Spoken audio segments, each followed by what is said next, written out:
सज्जनों, मैं राम सागर शास्त्री आप लोगों के समक्ष एक प्रसंग रखने जा रहा हूँ, कानून और धर्म।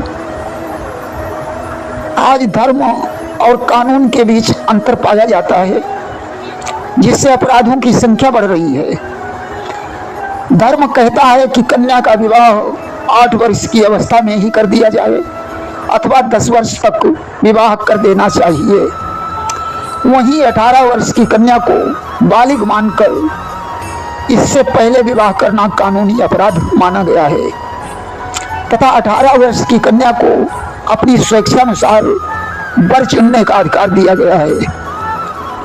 जबकि धर्म कहता है कि कन्या का पिता उसके लिए गुणवान, कुलवान, श्रेष्ठ वर्ग की तलाश करे और वैदिक विधि से विवाह करे। धर्म कहता है कि स्त्री का स्वतंत्र रहना ही ठीक नहीं है। जिम स्वतंत्र हुई बिगड़ी नारी। स्वतंत्र रहने पर स्त्रियां बिगड़ जाती हैं। वहीं कानून उन्हें समानता का अधिकार दे रहा है।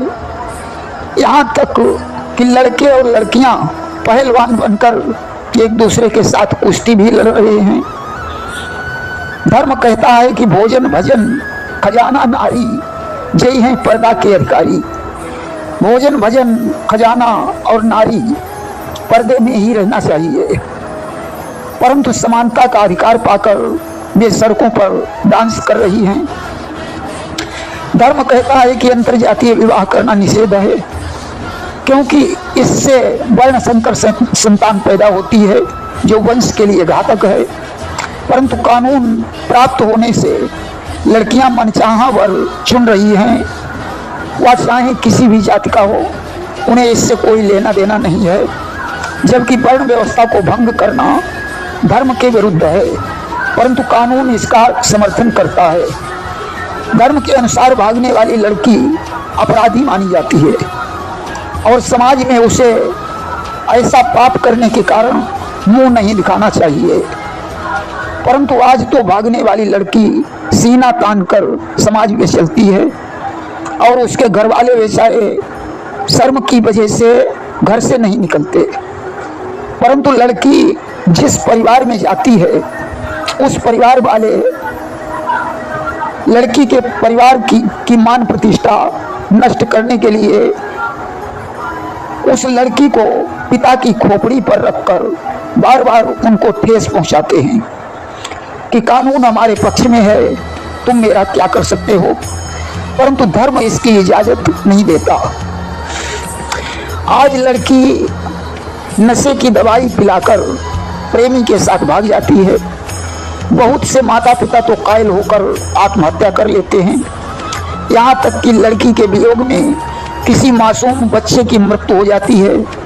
भाई जहर खा लेता है, परंतु उस लड़की का दिल इतना पत्थर का होता है कि उस पर इन सब चीज़ों का कोई प्रभाव नहीं पड़ता। पिता अगर जैसे तैसे अपनी शेष जिंदगी काटना भी चाहें तो लड़की उसे चैन से नहीं रहने देती। वह बार बार उसकी खोपड़ी पर चढ़ेगी कि कानून हमारे पक्ष में है, तुम मेरा क्या कर लोगे। सच पूछिए तो यह धर्म के विरुद्ध है। पहले तो लड़कियां दोनों कुलों को पवित्र कर देती थी, आज तो लड़कियां 7 पुश्तों की नाक काट लेती हैं। एक लड़की किसी को भाई मानकर राखी बांधती हो, भैया दूज खिलाती हो और उसी के साथ भाग जाए तो इससे बड़ा अधर्म और क्या हो सकता है। ऐसी लड़की को तो समाज में मुंह दिखाने का कोई अधिकार नहीं है, परंतु कानून इसका भी समर्थन करता है। अगर हम कानून को ही सर्वश्रेष्ठ मान लेंगे, धर्म की बात नहीं मानेंगे, तो जनसंख्या वृद्धि पर लगाए गए कानून की कोई आवश्यकता ही नहीं पड़ेगी। गृह युद्ध में सारी जनसंख्या स्वयं एक दिन समाप्त हो जाएगी। आज सत्पुरुषों की बात कोई नहीं सुन रहा है। विद्वानों की निंदा हो रही है, धर्म शास्त्रों का खंडन हो रहा है। कोई कहता है राम हमारे वंश में थे, कोई कहता है कृष्ण हमारे वंश के थे, कोई कहता है बुद्ध हमारे वंश के थे, कोई कहता है वर्ण व्यवस्था है ही नहीं। तो मैं कहता हूँ कि तुमने शास्त्र को ठीक से नहीं पढ़ा। यह सब कलयुग का प्रभाव है। सारी व्यवस्थाएं नष्ट भ्रष्ट हो रही हैं। अगर धर्म का खंडन करते रहे तो एक दिन कलयुग हम सभी को समूल नष्ट कर देगा। इसलिए जिन चीज़ों का वेदों में तिरस्कार किया गया है उन्हें मत अपनाएं। जिन चीज़ों को वेदों ने ग्रहण करने को कहा है उन्हें ग्रहण करें। संत और विद्वानों की बात सुने। मैं कानून और धर्म दोनों का आदर करता हूँ, परंतु कानून का नाजायज फायदा न उठाकर धर्म की मर्यादा को कायम रखते हुए सभी जन इसका पालन करें। क्योंकि बंदर को अगर मसाल पकड़ा दी जाए तो वो सारे शहर में आग लगा देता है।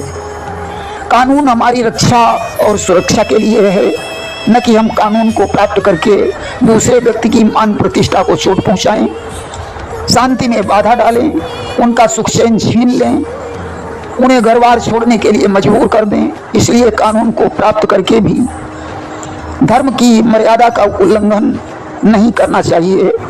जय हिंद, जय भारत।